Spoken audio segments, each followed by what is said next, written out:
Hey guys, and we're back again to review part 3 of The Chase, Flight Through Eternity.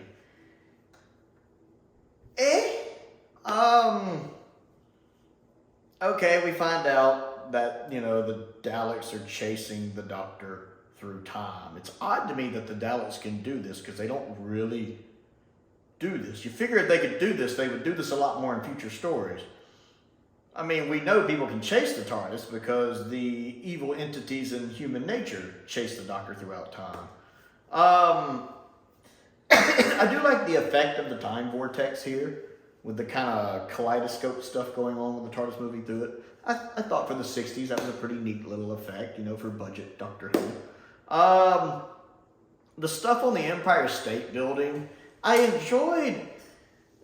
The guy who's giving the tour of the Empire State Building is doing this, I guess it's supposed to be a New York accent, but it makes me think more of a stereotypical Jersey accent. It's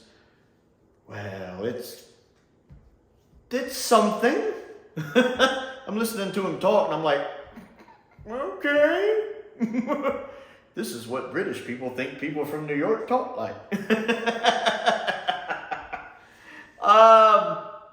I did enjoy the stuff with the guy from Alabama, which looked like Peter Purvis to me. Was that Peter Purvis? When I saw him, I thought that was Peter Purvis. I'm like, is this Steven? Because I thought Steven's from the future.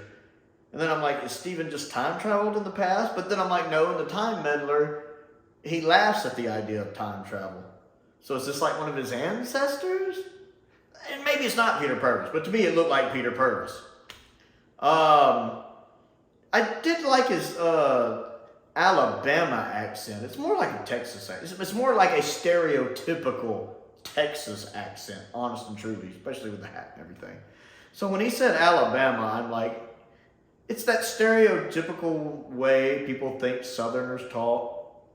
I'm from Mississippi myself. But I liked it. I mean, he owned it. I really liked his character in this. Whoever he's playing, I liked him. He's hilarious. I do love his good nature, his optimistic, nice guy nature, because that is indicative of the stereotypical Southern hospitality, which I'm not saying isn't a real thing. It's a real thing. But I liked his good nature ability he had, just that he seemed amused by everything going on. And I love how the first Doctor just... It's like he's annoyed, but he gets that the guy is just really nice. And so he doesn't want to be rude to the guy. It's like he's annoyed, but he doesn't want to be rude because he realizes the Alabama guy doesn't mean anything bad by it. He's just amused by what's happening. So I like that. That whole scene's funny. And then I love when the Dalek shows up and he's laughing. The guy's laughing about the Dalek. I like when he walks around the Dalek and the Dalek's eye stalk is just following him in a circle. The Dalek looks wary, like he doesn't quite know what to make of this guy. It's like even the Dalek's like, what is up with this dude? Usually when somebody sees a Dalek, they're wary of the Dalek. The Dalek looks a little wary of this guy. And I love when the Dalek gets the information he wants. He doesn't even kill him. Like, I was just sitting there going, oh man, is the Alabama guy about to get killed by the Dalek? That's gonna suck. I like this guy. But the Dalek doesn't even kill him. It's like the Dalek's in so much of a hurry because they don't want to lose the Doctor. He doesn't even bother. He's like, oh, they've left already? He goes right back in the TARDIS. Doesn't even take the time to kill him. Like, even he's like, the frick is up with this guy? I don't know why, but that amused me immensely. Like, absolutely immensely. That little scene on the Empire State Building, I thought was funny. The bit with the Mary Celeste, I didn't really care for it. Man, the people on that ship are pansies. What pansies? They see a Dalek and they're, I mean, I understand being superstitious, but all of them?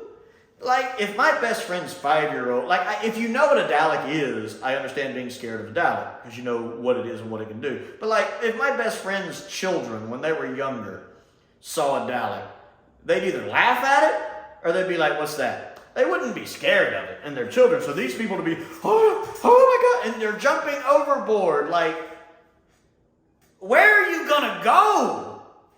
There's no land. You can only swim for so long. What is your future plan here? And it's not one or two. It's like, full of them. Also, and this is the part that really gets me in what is at the time a children's show, why is there a woman on board jumping into the water, and it looks like she's holding a baby, like a swaddled up baby jumping into the water? Because the implication is, they're on the Mary Celeste. To this day, nobody knows what happens to the Mary Celeste. It's a mystery. They just found it abandoned. Looking fine, but abandoned. No one knows what happened to the people. Which implies that the people who abandoned ship didn't make it. We don't really see that, but the implication is, well, they were never heard from again, since nobody knows what happened. Nobody told the tale.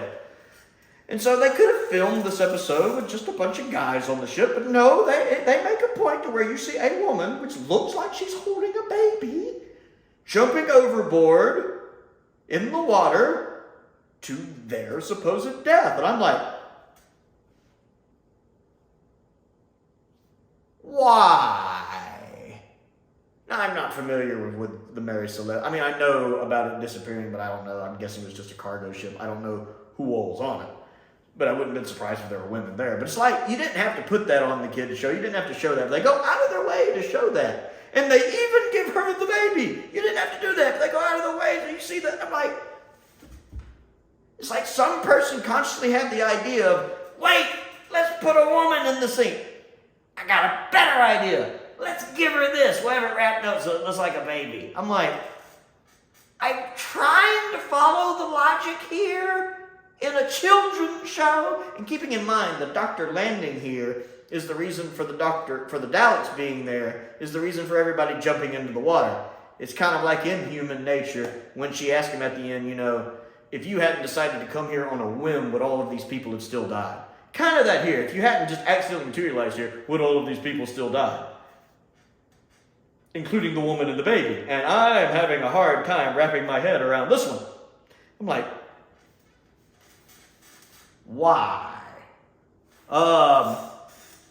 And it's cool that it shows the shots of the boat abandoned and then, pulls in on the Mary Celeste name where, you're like,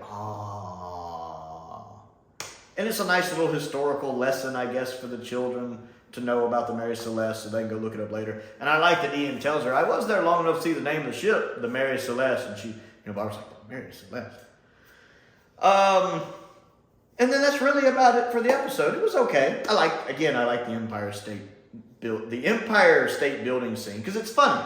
And again, for a story that has a reputation for, at times, for some people being a comedy and being almost a farce of a Dalek story, you have a woman and a baby jumping into the water. That's a very serious, dangerous, dark thought for what is supposed to be a... This story is tonally weird here. Tonally weird. This episode left me going...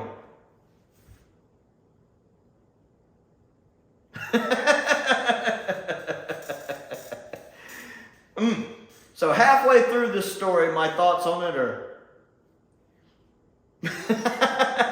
So episode 3 of The Chase. What do you think of it? Comment down below and let me know. Other things to do.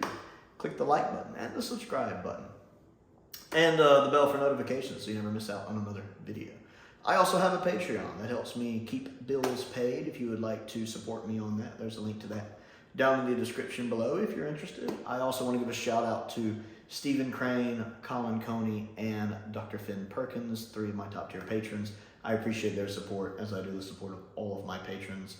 I also have a P.O. box down in the description if you'd like to send anything, and a link to my Amazon wish list is down there as well.